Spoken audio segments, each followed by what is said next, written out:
नमस्कार बंधू आणि भगिनींनो, DUH माइंड टॉकमध्ये तुमचं स्वागत आहे. आज आपण पाहणार आहोत डोमेन रजिस्ट्रेशन आणि डोमेन रिन्युअल. डोमेन रजिस्ट्रेशन काय असतं की तुम्हाला डोमेन रजिस्टर करावं लागतो एका वेबसाईटवर होस्ट करावा लागतो, जेणेकरून ती वेबसाईट तुमची होईल.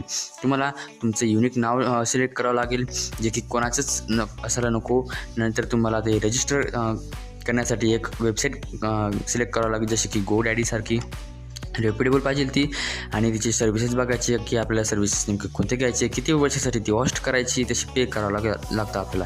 नंतर तुमची इन्फॉर्मेशन तिथे टाकून द्यायची आणि ते रजिस्टर करून द्यायचं.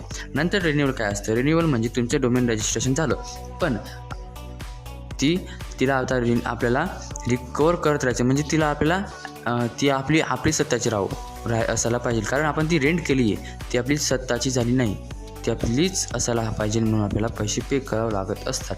हे आपण पुढच्या भागात पाहू. इथे आपण थांबू. धन्यवाद.